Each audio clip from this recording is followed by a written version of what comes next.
Now, the CW is adding a new comedy to the lineup. It's called Would I Lie to You? And it's actually a comedy panel show. A bunch of comedians just get together and decipher who's telling the truth, who's telling a lie. I mean, what's the point? Literally, what's the point? I want you to check out the convo I had with the host, Asif Manvi. So, as you may or most likely don't know, in 2022 the CW of all networks commissioned an American remake of the hit UK panel show Would I Lie to You? You all know the concept. Rob Brydon, Lee Mack and David Mitchell, as well as some other comedians and famous people, read a story off a card and it's up to the opposing team to sort the fact from the fiction. Truly one of the best panel shows to ever be created, and still going strong to this day. Panel shows have been a staple of heartwarming British TV since the 90s, but after sitting through the US's most recent attempt at the same format, it made me wonder, what is it that makes them so quintessentially British? And why are they so hard to replicate? As everyone knows, there's been plenty of American remakes of British shows, and when they get them wrong, which is a lot, it usually always boils down to the same reason, which is a fundamental misunderstanding of the source. But what makes this particular attempt so particularly hard to watch is the fact that it is a panel show, a format that for some reason American networks have never really seemed keen to adopt, and on the odd occasion that they have, it's resulted in some of the most embarrassingly desperate, look at how much fun we're all having TV I've ever seen. And why are you calling me sneak? I don't know what she's gonna read. Matt, I love you, but you're a sneak, okay?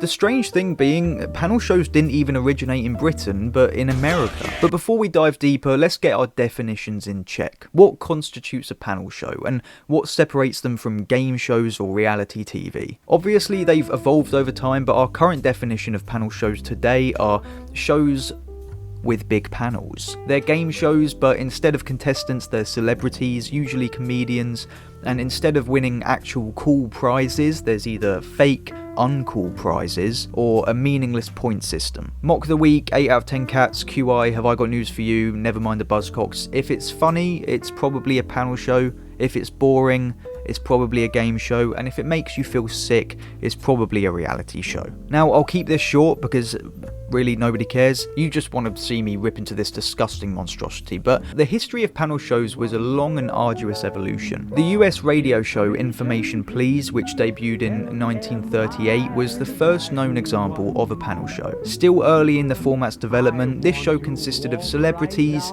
mainly intellectuals, writers, politicians, battling it out to see who could answer more boring questions set by the listeners. And then for the next 60 years, panel shows slowly grew to what we know them as today, with shows like Whose Line Is It Anyway, which ended up getting an actually good US adaptation in the 90s, Have I Got News For You, and eventually Never Mind the Buzzcocks, which in my opinion was one of the first to usher in the golden age of panel shows. Buzzcocks, to me, is the show that established panel shows as a huge British staple. Could they make it today? I mean, they do, and it's not the same show at all. Buzzcocks represents an era of British TV that seems so far in the past. It was cutthroat, grimy, it stank of sour cat piss, but it was very, very funny. This is a very difficult question you've opened with, Frankie. I mean, Well, get used to it, bitch. Where Would I Lie to You Today feels like a warm mug of gingerbread hot chocolate, Buzzcocks revelled in beef and chaos. Carrot in the Box and David Mitchell's Angry Logic were highlights of the newer, more tame panel shows, but Simon Amstell making Preston walk out or Donny Tourette acting like a mental case were refreshing glimpses into the dirty world of the entertainment industry. are you alright? I'm sound, yeah. Good, good. That's what I think of you. Really? Well, You think me a small penis? And this more candid approach to television just helped solidify panel shows as a truly British format. I don't know how I finished this entire video and I completely forgot this ever fucking happened. It's Let Me Know This Good of Love on You by I Can Make You Feel Good by Kavanagh.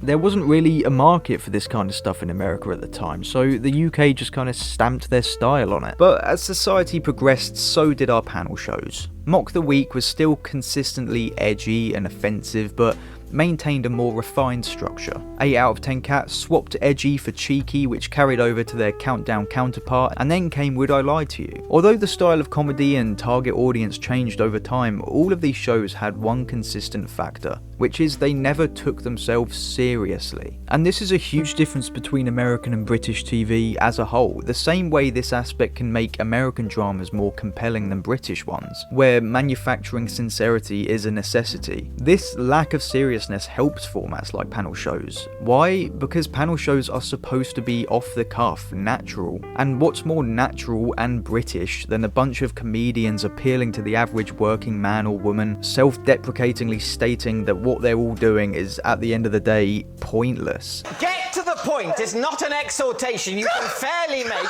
during a parlour game. This is a pointless exercise. We are whiling away our finite time before the grave. But everyone knows this. We know there are differences between American and British humour, and that's okay. That's fine. I myself am a fan of both. But where things get embarrassing are where extremely non-self-aware American people try to capitalise on this very British style by remaking shows that only work because of their self-aware format. Which brings us to shows like Would I Lie to You, US.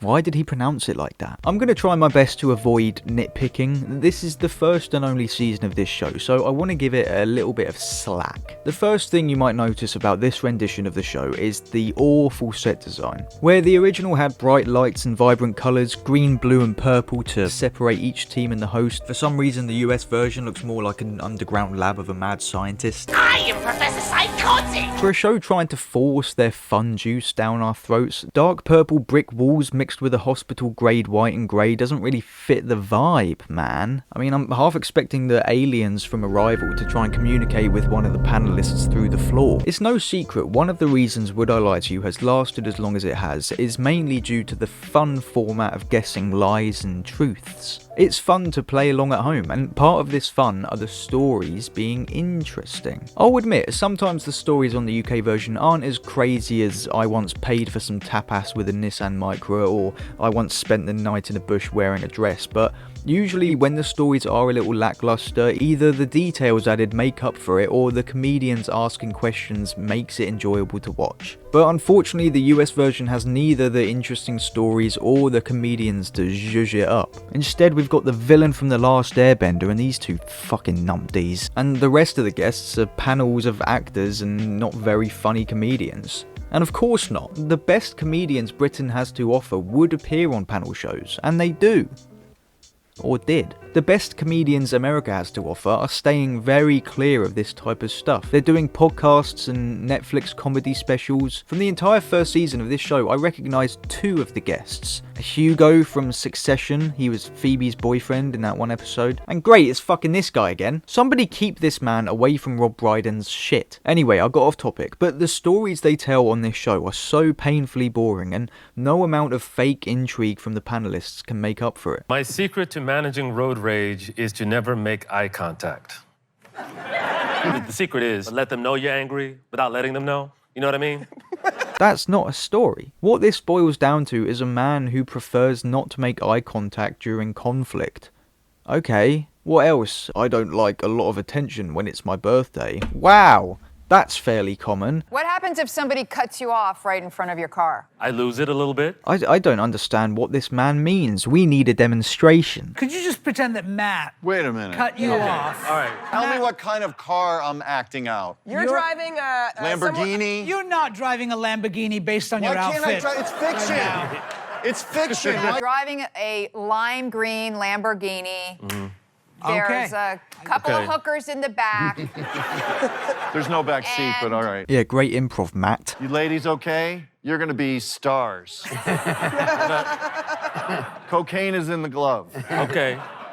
So then he cuts me off, right? Yeah. Cut him off. And I'm like, yo, this dude just cut me off. I'm like, man, like that. Am I going crazy, or is this a fairly mundane piece of information? But every single story on this show is like this, and they're always met with the panelists trying their hardest to gaslight us into thinking what we're hearing is so crazy. I want both of my team members. No, you make the decision. Tested You're for the boss. drugs. And I'm gonna say I'm gonna have to be the sober one driving here. No. So we are gonna say it is a lie. Nyambi, can you please tell us, is it a lie or is it true? It is true.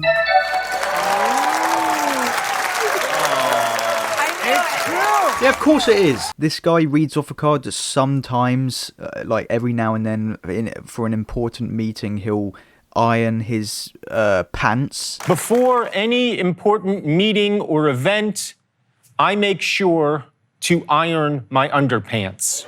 And obviously this doesn't open up a large area of conversations. They just start asking him, like, what type of pants he's worn throughout his life. You start off with briefs and then transition to boxers and then make it to boxer briefs as, the evolution. What are you talking about? But then there's the other side of the coin. Every now and then there'll be a story so unbelievably insane and nobody reacts to it. This woman reads off a card that her dog had sex with a banana bread she made for brunch with her friends, and then she served it to him. My dog made love to a banana bread that I was serving for brunch. What did you do with the banana bread after? I served it. What did your guests say when they tasted the banana bread? This is the best banana bread I've ever had. Oh my God, so moist. Gotta be a lie, right? I mean, that's definitely illegal in some form. It's highly immoral, and you're an awful human being if it's true. It is true. Yes! Yes! That was so good. Yes! Yes! I wanted it so bad. It's true. Wow. There was a banana in the bread, and Allie's dog was... What the fuck is going on? Another great aspect of Would I Lie to You is the dynamic between the three regulars. David Mitchell and Lee Mack present themselves as polar opposites on the show, and they work so well together. But the chemistry here is non-existent. This lack of chemistry, paired with everyone trying their hardest to convince everyone they're having the best time humanly possible, results in some genuinely awkward, uncomfortable moments. I once had a blind date at a nude beach. Very bold move for a pale guy. A hot pale guy. That I love. I love you too. So now that that's out of the way. No, I think with Jordan, I think the timeline doesn't work. I think you're being a. Yeah. We say. No, I never got recognized until now, I guess. We didn't recognize you, to be clear. No one. Yeah, fair. Okay, Krista, what do you think? I think it tracks. Loving and fighting, accusing and I. I'd like to make clear the overwhelming blanket of insincerity this show is suffocated by isn't just down to it being an adaptation. Whose line is it anyway as an adaptation, but they approached it with sincerity because they knew that it wouldn't work if it was devoid of any. This show would have been fine if they read funny stories off a card and everyone had to ask questions and guess if they're telling the truth. But the problem is they're trying to skip past 15 years of evolution that the original show went through to earn its moments of self-realization. The moments of Would I Lie to You where the entire panel breaks and they clamour to stay on topic, the moments where the fourth wall is broken, they only work because the show has earned them. They've put in the time to establish relationships and establish consistencies in the show's premise, and it's satisfying and funny when these rules are broken. So what do you think, David? Well, personally, I think it's true, but I'll just check with my team. Lie. You think it's a lie? Right. You think it's a lie? Well, as I say, I think it's true. You think it's true? No, of course I don't. But I can see the producers at the beginning of every episode saying to everyone, remember, you gotta have fun. Have fun with it, guys. The UK version doesn't take themselves seriously, so try to replicate that. And what you end up with is an entire cast of plastered on smiles, desperately trying to find the funny in everything. What do you think? I just think he was very confident. It rolled off the tongue. I think it's true, and I feel sorry for you. So I wish it had worked out. I wish it worked out. Explain how you know Liza. This is Liza. We co-parent a cat. Okay. Sabrina, where would you like to start? I'd like to start by knocking Jenna's situation right off the option list. Wait, you shared responsibility of a cat with another person? Yeah, sure. And I'm from outer space. That's a very believable thing. These people just laugh and clap and cheer and shit themselves over everything. All right, let's go to our next contestant. And it is... Please read the card in front of you. Yes!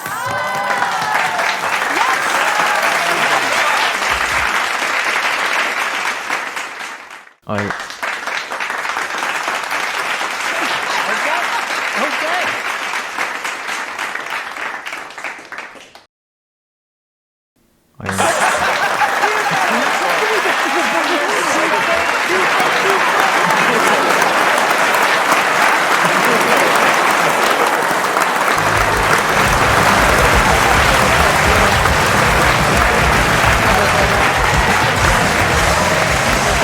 Also, you know the concept of this section of the show, the This Is My section, where a random person, a stranger, is brought out in front of everyone and each of the panelists have their own story to tell with this person. And I'm not saying it has to be the exact same as the British version, it's just very confusing. The first time they do this, they bring out Tina from The Bear, like this actress, famous woman who's in a famous show, but nobody mentions it. Do they know she's famous? Do they know who she is? But every other person when this segment's done is a random person. Right, I'm going to talk about the production. So similar to the US adaptation of Taskmaster, these episodes are shorter than the UK ones, around 8 minutes shorter, and you can very much feel this in the way it's edited. Continuity between shots is pretty important when making a panel show because a lack of it breaks the mystique. Of course, bits are cut out and stitched together in the UK version, but they do a great job of hiding the cuts as best as possible. But after watching so much of it, it does feel like they rarely do this throughout the footage they're showing, if that makes sense. Entire rounds may be cut to fit the 30 minutes, but it's rare that a conversation that made it in seems stitched together. But most of the US version genuinely feels like a compilation video. Even if everyone was genuinely really having a great time, the editing makes it hard to believe because the producers think if a laugh hasn't been snuck in for over 30 seconds, then everyone in America will simultaneously delete their cable payments. Alright, I reckon I'm done. The era of panel shows is definitely reaching its end, and whilst Wilty and Cats Does Countdown is still going fairly strong, I'd be surprised if we get any great new ones anytime soon, but that's okay.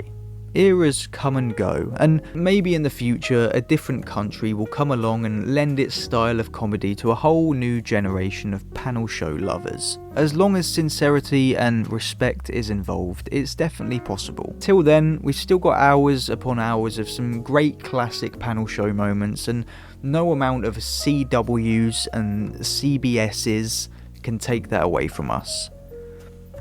So yeah. Bye.